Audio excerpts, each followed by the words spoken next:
Salut les amis, j'espère que vous allez bien. De mon côté, je vais super bien. Alors, je vous souhaite dans cette nouvelle vidéo.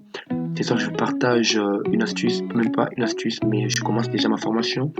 Ce soir, j'introduis au langage de programmation Python, à l'un des plus grands langages de programmation dans ce monde. Alors, ce soir, j'introduis à Python. Alors, les amis, alors la team, installez-vous confortablement. Et parce que ça va être tellement chaud et bouillant. Et surtout si vous n'avez jamais codé codé avec Python ou si vous n'avez jamais fait un projet avec Python. Alors ce soir, j'introduis à Python. Alors installez-vous confortablement, on va démarrer. C'est parti la team. Ok, tout d'abord, il y a ce qu'on appelle l'éditeur des textes. Et bon, les plus souvent, il y a PyCharm et VS Code. Et je vais vous montrer, attendez, je vais vous montrer. Tout d'abord, il faudra d'abord avoir ça sur sa machine. Voilà, faudra avoir PyCharm, ça est là, c'est éditeur des textes là, mais il y a d'autres qui utilisent VS Code, celui-là. Mais bon, moi je préfère pas VS Code, moi je préfère PyCharm. Alors la team, on va directement démarrer, on va aller dans l'éditeur des textes. Et bien, dans les fichiers installés dans cet environnement, juste un environnement de développement. Pour commencer, il faut d'abord créer un file. Et bon, vous appuyez sur File, vous appuyez New Project, vous appuyez là-bas. Et ici, vous venez là-bas, vous changez les noms de votre projet. Et partout, si vous laissez, vous venez sur Create, vous créez. Et c'est tout. Et lorsque vous aurez créé, votre environnement doit initialiser et c'est tout. Et vous serez ici. Je change les termes en blanc pour vous permettre de bien voir. Vous changez les termes, vous venez les paramètres ici. Vous appuyez sur thème et vous allez changer. Et bien maintenant, on va se lancer. Je vais tout nettoyer et puis recommencer. Super. Alors, on va commencer avec la déclaration de variables. Et pour faire le commentaire en Python, on utilise astérisque. Astérisque, je vais commencer avec la déclaration du variable. La déclaration de variable, on va commencer avec ça. Et voilà. Et bon, en Python, il n'y a pas la déclaration des variables comme dans les autres langages de programmation, VB.NET, comme dans JavaScript, on va déclarer forcément non. Python est un peu comme PHP, donc on ne déclare pas des variables. Alors on va directement commencer. Pendant que je prends une variable lettre, je j'assigne à cette variable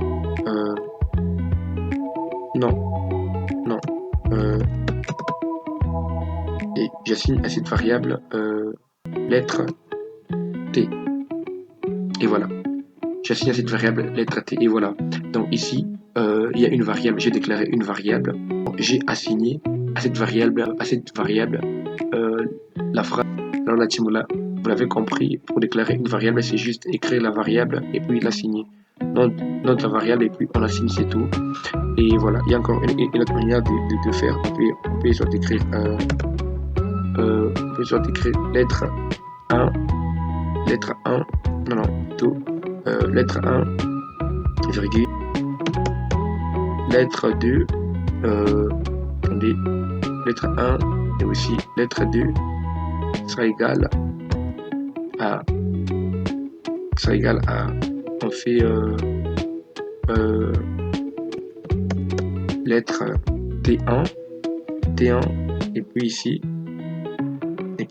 on fait encore lettre 1, et aussi on fait lettre T2. Voilà, c'est aussi une manière de déclarer, et compris comment déclarer une variable et comment l'assigner. J'ai déclaré juste des variables du type string, donc chaîne de caractères, mais on peut aussi créer comme décimale, on peut faire une variable décimale, une variable décimale sera égale à 12. Donc c'est aussi une façon de déclarer décimale, on peut faire décimale, binaire,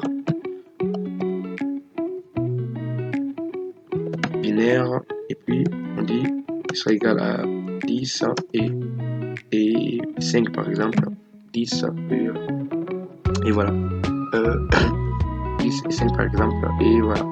Et bien maintenant on va passer, parce que là je vous ai montré comment je vous ai montré comment déclarer une variable et comment l'assigner. Alors la team, on va passer à un point important aussi.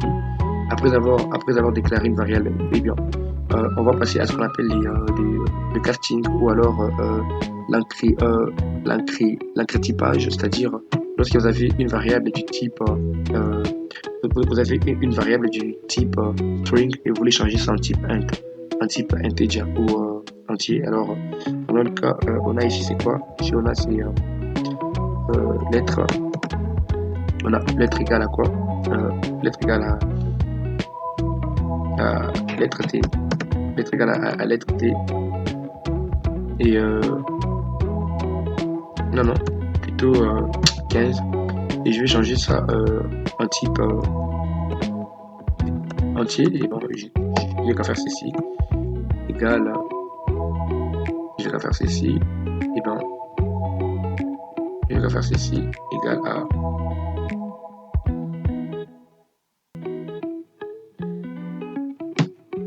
int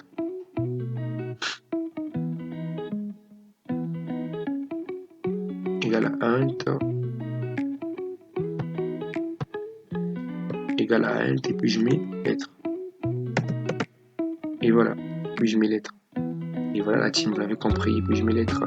Alors là c'est bon, ça veut dire que je viens d'échanger, le 15 ne sera plus comme texte mais ce sera comme décimal, voilà, ce sera comme et alors la team, je vais encore vous montrer quelque chose. Il y a les types qui sont les plus utilisés, il y a string, il y a int, oui, il y a aussi float, il est plus utilisé pour des chiffres à virgule et ben, pour changer ou pour utiliser les castings pour essayer de une valeur d'un type vers d'un type X vers un type Y. Laissez-moi utiliser ça comme ici. Si vous voulez mettre à virgule, c'est juste mettre ici int, ici c'est str, donc string. Voilà. Alors vous l'avez compris, la team. Alors on peut passer. Et bon, vous vous dites sûrement pourquoi je n'affiche pas. Et bien parce que c'est juste des petites notions, mais je vais afficher, ne vous inquiétez pas. Alors on peut passer. On va passer à quelque chose de vraiment très bien. Et là maintenant, ce qu'on va faire, c'est que je vais essayer maintenant de vous montrer. Je vous ai dit que pour les commentaires, on utilise dièse plutôt. J'ai dit astérisque, mais c'est pas vrai, c'est dièse. Mais bon, on peut aussi utiliser des chaînes de caractères, des guillemets plutôt. On peut utiliser, donc on met voilà, 3 et ici on va mettre du texte, ici, on va mettre un salut. Bon, maintenant que je mets mot, je mets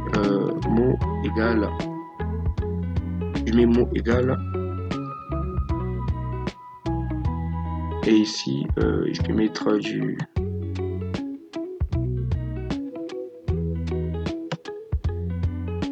texte que je voudrais,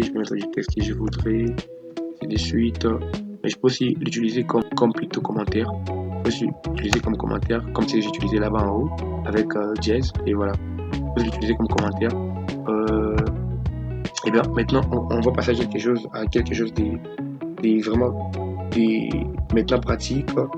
Et ce qu'on va passer, c'est on va essayer de convertir un peu quoi, des chiffres en binaire et ainsi de suite. Et bon, regardez, pendant que j'ai décimale égale à 12. Et bon, alors je vais essayer de voir. Il y a ce qu'on appelle les entrées et sorties. Et bon, il y a print qui me permet d'afficher. Alors je vais mettre ici qu'est-ce que j'ai, ici j'ai quoi, ici j'ai décimale. Et qu'est-ce que je vais mettre ici? Je vais mettre ici décimale, et ici décimale égale à et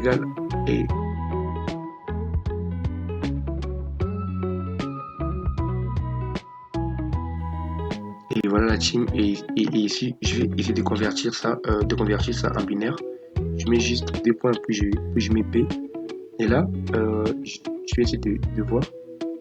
Je vais essayer de voir, je vais essayer de lancer et puis voir combien donne 12 en binaire. Je vais essayer de voir. Et voilà, ça est là. 12 égale A. Ça est là, on m'a donné ici. Vous pouvez convertir le binaire. Mais si vous voulez convertir ça en hexadécimal, c'est juste mettre X. X, ça sera en hexadécimal.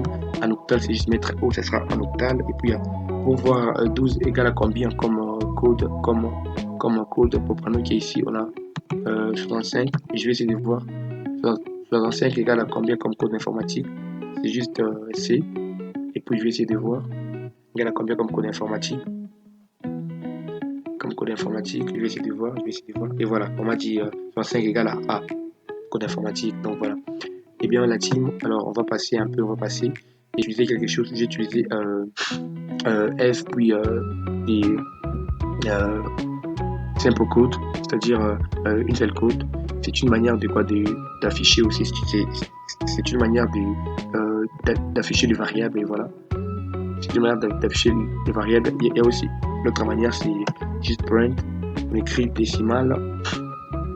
Il y a encore une autre manière, c'est juste print. Et puis on écrit, on fait ça. Vous voyez. Et puis après, virgule, on met format. Donc c'est une forme déformatée. On met format. Maintenant ici, mais de variable. Pendant qu'on a décimale. On a décimale et quoi et chaîne. Et voilà. On a décimale et chaîne. Donc donc décimale et chaîne. Et voilà. Et les deux variables vont s'afficher ici. Et bien voilà. Ça. Les deux variables vont s'afficher ici, tout justement ici dans les deux quoi. Les deux accolades et voilà. Alors on va essayer de passer. On va passer. Maintenant qu'on a fait tout ça, maintenant on va essayer de passer à un point tellement important, les amis. Et bien j'introduis. Et bien prenons qu'on a un message, on écrit print. Et bien on écrit print bonjour. Pendant qu'il print bonjour. Print on écrit bonjour. Et encore ici en bas un autre print. Qui affiche. Voilà, ça va. Ah ouais, c'est validé. Je vais essayer de mettre ce que je n'ai pas mis. Ça va. On va essayer de mettre, ça va. Voilà. Et maintenant, si vous voulez que ça va s'afficher l'autre en haut, l'autre en bas. Si vous voulez vraiment que ça soit comme concaténé, on va essayer. Je vais essayer avec une méthode qui s'appelle AND. Et cette méthode me permet de concaténer. Je vais essayer avec AND. Cette méthode me permet de concaténer la team. Et ici, je vais mettre AND. Je vais essayer de mettre AND. Puis regardez la team. Ok, voilà. Il y a AND. Je vais essayer de mettre AND. Égal. Et voilà. AND égale. Simplement. Je mets juste AND égale. Et voilà. Simplement, ça va afficher. Ça sera un peu comme concaténé. Ça sera un peu comme si j'ai utilisé les signes de concaténation, c'est-à-dire les plus. Ou alors la virgule. Et voilà. Vous avez vu. Ici, bonjour, ça va. C'est là. Bonjour, ça va. Donc, j'ai pas fait ça. On peut passer maintenant aux choses sérieuses. Ah, il y a aussi un petit truc que j'allais vous montrer, c'est comment récupérer, c'est-à-dire l'entrée. Je vous ai dit maintenant, c'est quoi l'entrée? L'entrée en Python, input. Alors, on va l'utiliser. Alors, je vais utiliser input pour l'entrée et on va utiliser l'entrée. L'entrée, c'est dans le cas, on écrit phrase, la variable phrase. Alors, qu'est-ce qu'elle prend? Elle prend input. elle prend input, et puis quoi? Input, et puis, salut, je vais bien, salut, salut, je vais super bien, salut, je vais super bien, et on va essayer d'afficher,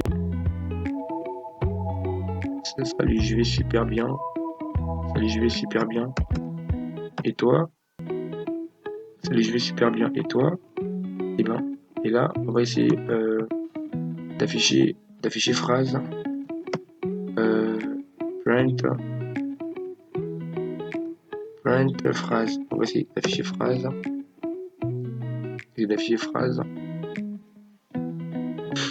et voilà, on me dit, salut, je vais bien, je vais super bien, et toi? Moi, je réponds, ça va, je vais aussi bien, ça va, je vais aussi bien, et voilà, et ça va, je vais aussi bien, et je vais, ah, on me dit qu'erreur, même phrase is not définie, ah, ok, c'est normal, là-bas c'est majuscule, l'épée majuscule, si c'est minuscule, bon, tant mieux, on va aller voir ça, ok, je vais répondre, ça va, je vais aussi bien, au juste,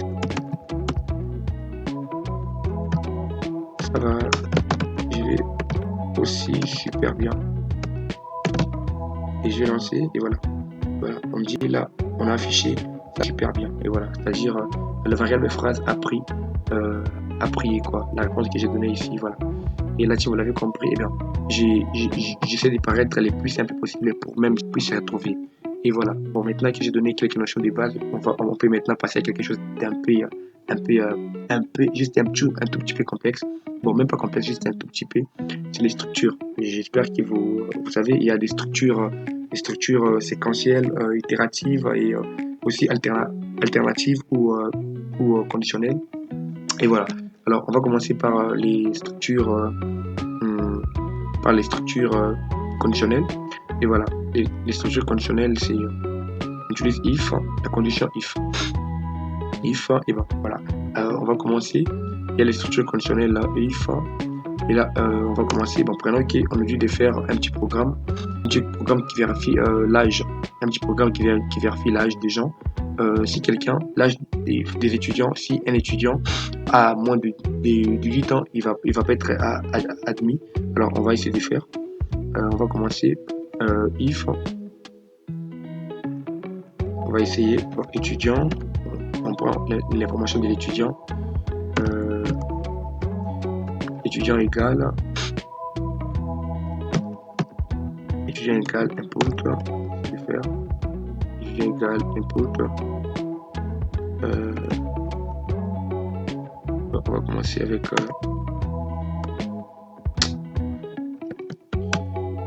c'est votre âge.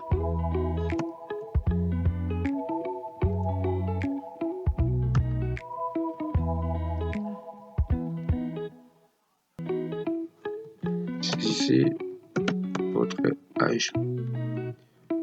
Et voilà, c'est votre âge. Et bien, comme je l'ai dit encore, on va essayer de convertir ça et votre âge. Et voilà, on va juste essayer de faire un peu. On va juste un peu essayer de faire. Et voilà, maintenant, on va essayer avec la structure conditionnelle. Maintenant, on dit if étudiant égale à 18. Ah, j'ai oublié, je vous ai pas dit les opérateurs logiques. Bon, il y a or, il y a or, il y a and et aussi il y a note. Et voilà, j'espère que vous avez déjà appris. Or, c'est O, N, C, E et note qui est contraire. Et voilà, ici, étudiant ou étudiant et supérieur, ou étudiant et supérieur à 18 ans. Ici, on va mettre, en Python, il y a ce qu'on appelle l'indentation, contrairement aux autres langages de description. D'autres langages de programmation pour la structure conditionnelle, ils utilisent des parenthèses, mais ici, en Python, c'est juste indentation. Vous voyez? Et oui, la team, ici, l'indentation, vous voyez, ici, j'écris print ici. Vous voyez que print n'est pas est un petit peu éloigné des if, c'est-à-dire c'est pas à la même disposition, ce qu'on appelle une attention. Brand, on va dire étudiant admis, étudiant admis, et voilà, on va mettre étudiant admis, on va essayer de mettre else, bon ici on n'utilise pas else, ici on utilise elif, et voilà, et c'est elif, étudiant inférieur à 18, elif étudiant inférieur à 18, et bien là, on va mettre print, on va mettre étudiant non admis, et voilà. Et puis on va mettre else maintenant, pour dire else, print, on va mettre votre place et pas ici. Voilà, votre place, on va essayer votre place, pas ici.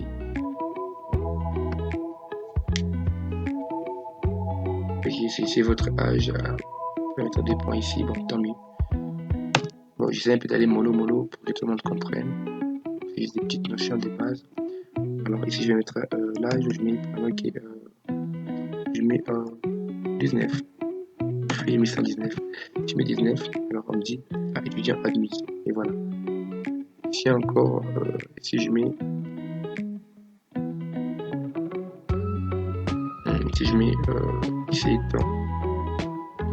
ici on me dit étudiant non admis. Et voilà, vous l'avez compris. Donc là c'est une structure conditionnelle. Il y a aussi ce qu'on appelle la structure conditionnelle mais séquentielle. Alors on va faire ceci. La structure conditionnelle séquentielle, j'essaie un peu de donner tout pour que lorsqu'on va démarrer votre notion, structure séquentielle conditionnelle, c'est, regardez, if, je mets ceci, if t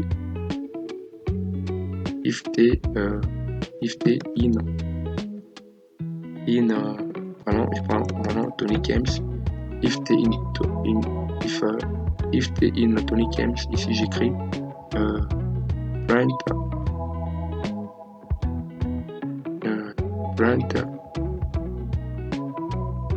T apparaît dans la phrase, bon, dans les deux noms,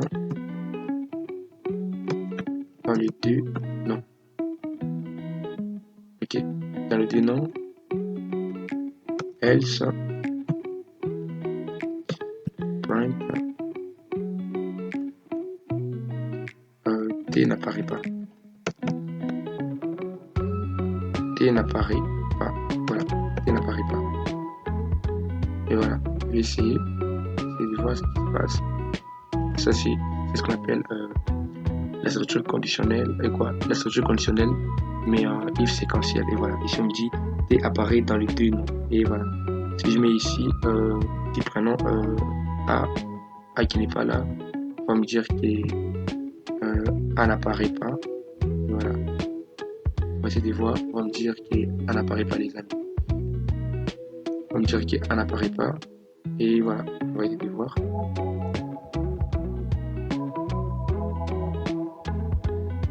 On va me dire qu'A n'apparaît pas. Et voilà les amis, on va essayer, on va me dire qu'A n'apparaît pas. Et voilà, on me dit A n'apparaît pas. Voilà, donc vous avez vu, c'est aussi une manière d'utiliser la semaine. On va passer à la structure itérative.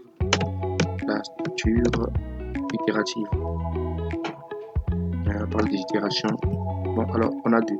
On a la structure itérative alphabétique et numérique. On va commencer par la structure.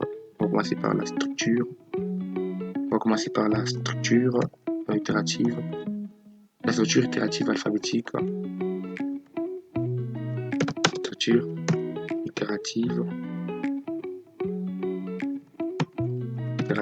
alphabétique. Et voilà. Bon, lui consiste à quoi? Vous allez voir. Ici on parle des boucles. Alors on va commencer par la boucle for. la boucle for, c'est-à-dire c'est lorsqu'on connaît déjà le nombre de fois que notre boucle va faire, et bon, on va juste commencer avec la structure qui est alphabétique. Et bon, là on dit on va commencer et là on dit for i in salut je vais bien, salut je vais bien. J'ai juste oublié un peu de ça. Ah, j'ai mis des parenthèses. Et voilà, non, mettez un simple quote dans salut, je vais bien. Et là, on va essayer d'utiliser un simple quote de quote. Alors, on va faire la même chose, adaptation. Et voilà. Donc, ça sera pas à la même ligne qu'il faut. Ici, je vais faire print. Là, maintenant, je vais afficher i. I, je vais essayer de voir. Salut, je vais bien. Je vais afficher i. Voilà, vous avez vu? Vous avez vu ici, il a affiché le tout. Regardez bien. Il a affiché, mais seulement qu'il n'a pas mis ça en ligne, donc il n'a pas concaténé ça. C'est normal parce que je ne l'ai pas dit. Vraiment, il faut utiliser and. Alors, on va juste utiliser and, et puis on met comme ça. Non, plutôt and égale à and égale au des guillemets. Et voilà. Là maintenant, on va afficher print i. Et voilà, salut, je vais bien. Vous voyez, maintenant, il a affiché ça. Alors, les amis, on va passer. On va maintenant aller à la structure qu'on appelle structure séquentielle. Plutôt structure itérative ou répétitive numérique. C'est ce qui moi, c'est ce que j'aime, numérique. C'est ce que j'aime. Et donc là, maintenant, on va essayer de faire. Prenons qu'on fait for i. Là maintenant on va utiliser ce qu'on appelle les rangées. Si on va utiliser les rangées for i in range. Alors quelle rangée? Bon, ici il y a le début, la fin et le nombre des pas. Prenons qu'il for i in range en commençant de 10. Supposons que je vais mettre à commencer de 10 et 10 à 100. Donc 10 à 100 et voilà, 10 à 100 et puis je mets par pas de 1, voilà, par pas de 1 et voilà, par pas de 1 et ici ça c'est beaucoup, jusqu'à 20 par pas de 1 et puis allez, je vais print, non c'est pas grave, je vais essayer print i, mais comme d'habitude print. Ça c'est ce qu'on appelle, les amis, la structure séquentielle numérique. Et voilà. Ah, il a même affiché la boucle ici. Bon,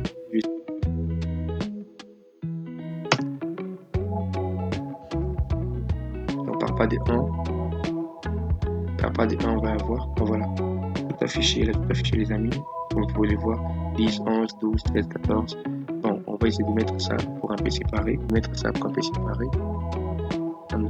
attendons voir, pour un peu séparé, on va essayer de mettre ça, voilà, 10, 11, 12 jusqu'à 100. Vous pouvez le voir dans la nef, et puis bon, juste le quart de 10 à 100, donc il commence par 10 puis il termine par la nef. Et voilà. Maintenant, on va passer à MP.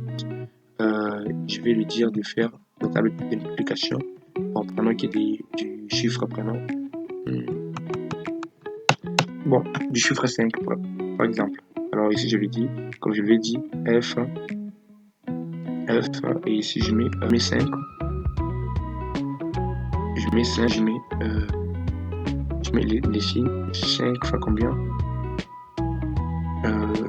5 fois i. 5 fois i égale à 5 fois i. Et voilà les amis, ici on va mettre 5 fois i égale à combien? Égale à maintenant égale à 5. Maintenant ici on va mettre égale à 5 multiplié, et plutôt 5 multiplié par i. On va essayer de voir ce qui va afficher. Alors les amis, allons-y, regardez ce qui va afficher. 5 fois 10 égale, ok, c'est normal. Je dis seulement de 10 à combien? De 10 à, donc c'est-à-dire juste de 10 à 12. Et voilà, donc le début c'est 1 et la fin, et voilà, voilà les amis. Là, il a affiché, très drôle. Ok, voilà, il a affiché, c'est-à-dire pour 5 seulement. 5 fois 1, 5 fois 2, 5 fois 3, 5 jusqu'à 5 fois 1, 12. Et bon, c'est juste ajouter là-bas, 5 fois 13. Et là, les amis, 5 fois 13, il va afficher. Et voilà. Il a affiché la 5 fois 1, fois 2, fois 3, jusqu'à 5 fois 12. Et voilà. Maintenant, les amis, si je vais afficher la table, toute la table de multiplication, qu'est-ce que je vais faire? Et bien, ce que je vais faire, c'est que je vais ici aussi, je vais ajouter une autre boucle dedans, for j in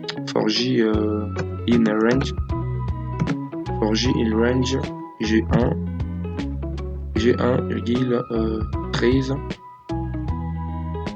13 et ici je aussi par pas de 1 et ici je lui dis maintenant, eh bien bon, je vais écrire print, je prends toujours f puis guillemets, puis là j'écris accolade, j'écris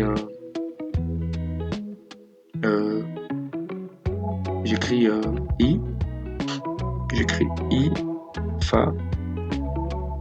fa j égale à quoi? I fa j égale à i fa j, voilà, i fa j passe tout ce qui est ici, sinon il va afficher autre chose. Si je vais effacer tout ce qui est ici pour qu'il affiche réellement ce que je veux, et bien là je vais afficher l'équation en entièreté. Et voilà, là je vais essayer de voir, c'est-à-dire c'est une boucle, encore de voir s'il va afficher toute la table de multiplication, les amis. Ah oui, il va sortir rien parce qu'ici il manque la parenthèse, c'est normal. Voilà, maintenant on va essayer de voir ce qu'il va afficher. Il faut qu'il nous affiche la table de multiplication. Ah voilà, alors il a affiché, notre ami a affiché. Il a commencé par 1 fois 1, les amis, vous voyez, et là, celui-là, il a affiché la table de multiplication jusqu'à 12, les amis, vous avez vu, et ici on est jusqu'à 12 fois 2, fois 12 et tout. Maintenant, si je lui dis qu'il il m'affiche des 12 à 0, et bien des 12 à 1, donc je vais faire maintenant, je commence à 13 à 1. Il m'affiche des 12 à 1, 13 à 1. Et bien, ici, je lui dis maintenant, comprenez, on a dit ici c'est nombre des pas. Maintenant, si je vais, vu que je commence par 13, alors je vais descendre, donc 12 moins, donc 13 moins 12 moins 11 et ainsi de suite. Je vais descendre maintenant là-bas.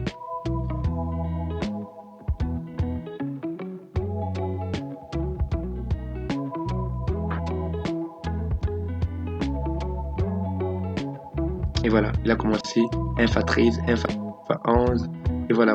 Donc, il a commencé par plutôt, j'allais mettre 12, 12, j'ai mis 11, 12, et voilà. Je mets 12, là, il va commencer 12.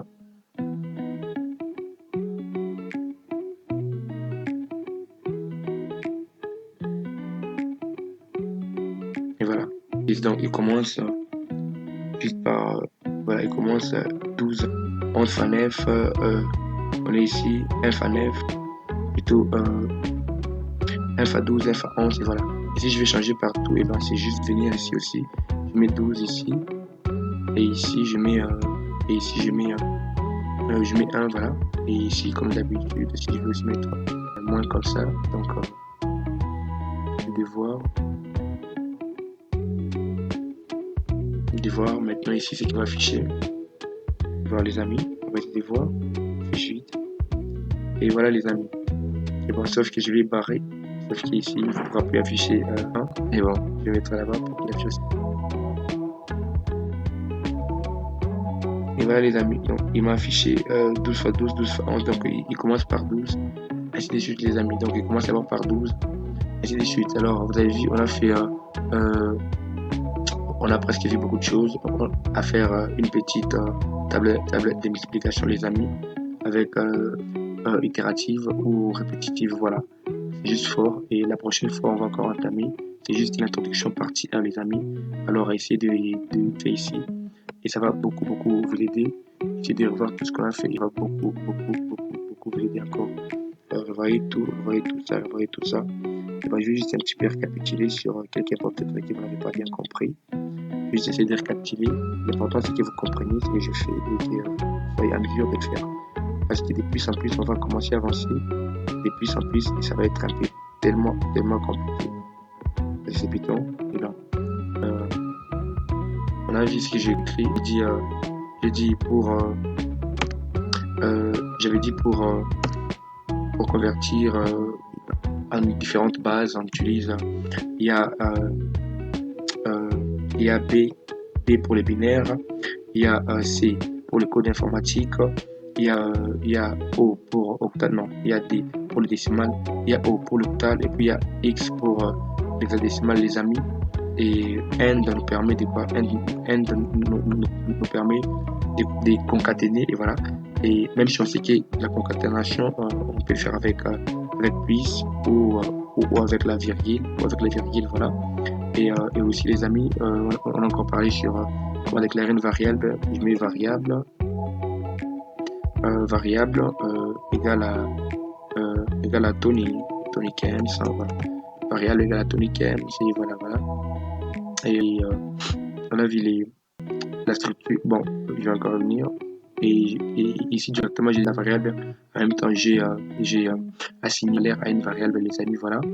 Et puis, j'ai montré encore la manière d'afficher. J'ai dit les entrées-sorties. La sortie est là, print, avec ça, pour afficher les variables comme ça. Ils sont les noms de variables. Ou alors, les amis, on peut tout simplement, faire ici. On écrit déjà variable, les notes de la variable directement.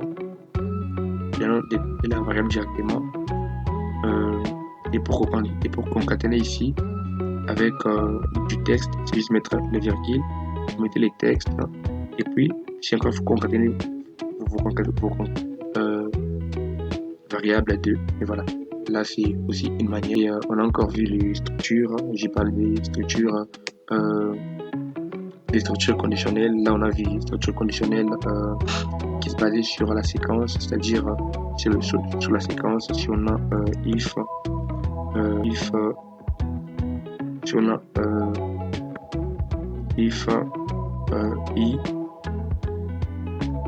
in, if, i, in, itération. Vous avez vu? If, i, in, itération, ainsi de suite. On a vu tout ça. Il y a aussi la structure conditionnelle, mais maintenant, et la plus utilisée, c'est avec des opérateurs. If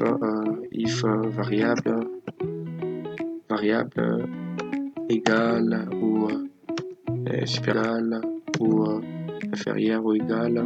C'est juste un titre d'exemple, mais ça va pas comme ça. Voilà. On a parlé des opérateurs logiques. Il y a OR, il y a NOT, il y a aussi, voilà. Et voilà, les amis. Et puis après, on a vite sauté. On a parlé des opérateurs itératives ou alors structures itératives ou répétitives. Là, on a parlé de deux structures. Il y avait structure itérative alphabétique et numérique.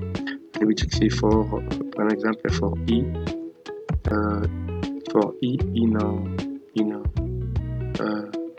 in itération, et voilà. For i in itération, c'est-à-dire il va compter tout ça. For i in itération. Ah, j'ai oublié juste une chose. Vous montrer comment compter. Bon, j'ai dit que j'allais vous montrer que j'avais oublié quelque chose. Ben voilà, je vous montre comment compter. Bon, juste avec la structure répétitive, on va faire. Non, d'abord on va essayer compteur. Bon, je vais mettre le compteur. La variable compteur. On va décompter. Voilà. On va initialiser ça à 0 et voilà. Et je vais mettre for i in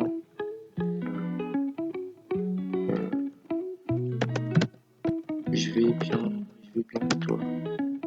Et voilà, je vais mettre je vais bien et toi tout simplement. Et maintenant, on va essayer de compter. Bon, il va me compter les espaces. T'as mis. Je vais bien et toi. Je vais bien et toi. Oui, on est là, on va mettre la variable compteur. Compteur égale à mettre compteur. Mais seulement qu'il a 0, alors on va faire plus égal à 1. Une fois que cette méthode là, qu'est-ce que j'ai fait déjà? Qu'est-ce que j'ai fait déjà? Ok, on va mettre compteur plus 1. Voilà. Donc on va utiliser ça, compteur plus 1, soit tout simplement on met compteur plus égal 1. Et voilà, donc les deux peuvent marcher tout simplement. Donc je vais ce que j'ai fait.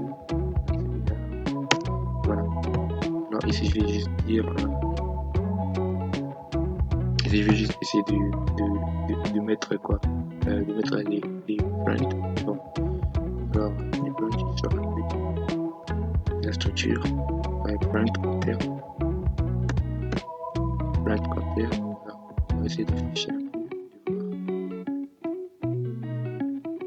Voilà, j'ai dit de compter combien de lettres il y a là-bas, ou combien de caractères, parce que même l'espace aussi c'est.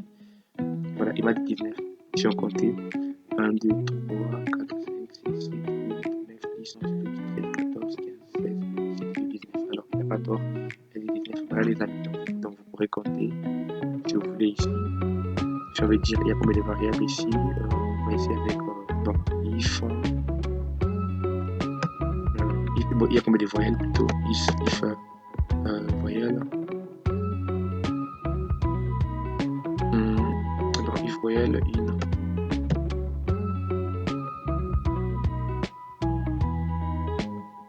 Voyelle in, mettre A et I. Alors pour passer par D, dès que je mets de rentrer là-dedans, je vais juste mettre A et I, O, même je peux rajouter Y, je peux rajouter Y, juste ça, Y, alors oui, je vais essayer, maintenant on va essayer de compter combien de variables il y a, combien de variables il y en a ici, je vais changer ici, on va mettre la variable ici, et essayer de mettre combien de variables il y a ici dedans. Voilà, ici, on met ça ici. Et après, on va essayer de voir. Il va compter combien de variables il y a là-bas. Voilà, il a dit seulement oui voyelles. Vous avez vu les amis? Oui voyelles. Si on comptait. Et 1, 2, 3 ici. 4, 5, 6, 7, 8. Voilà, il a raison. Et voilà. Bon, les amis, je crois que c'est fini pour aujourd'hui. Vous avez le plus important, c'est la pratique. Alors, pratiquez toujours, essayez de revoir tout ce qu'on a fait. Ça, sur base de ça, faites encore des exercices. Je pourrais vous donner des exercices, mais c'est mieux si vous-même vous mettez des exercices que vous allez faire. Peut-être que je pourrais mettre un exercice et que c'est beaucoup difficile pour vous, je sais pas. Mais sinon, vous-même, essayez de voir. Exercez-vous surtout. Faites beaucoup d'exercices sur ça, c'est juste introduction partie 1.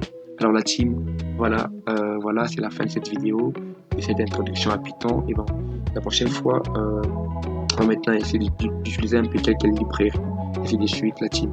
Alors, gros bisous à vous, gros bisous. Abonnez-vous à la chaîne, partagez la chaîne, la team. Partagez parce que des bonnes choses arrivent. Partagez la team. Gros bisous à vous et passez un très bon moment. Bisous, bye, je vous aime la team. Partagez. Merci de me donner de la force. Merci à vous la team. Partagez et likez surtout vos commentaires. Dites-moi si vous n'avez pas compris ou qu'est-ce que vous voulez la prochaine fois la team. Alors merci à vous la team. Bye, bisous, je vous aime fort. Au revoir la team. Bye.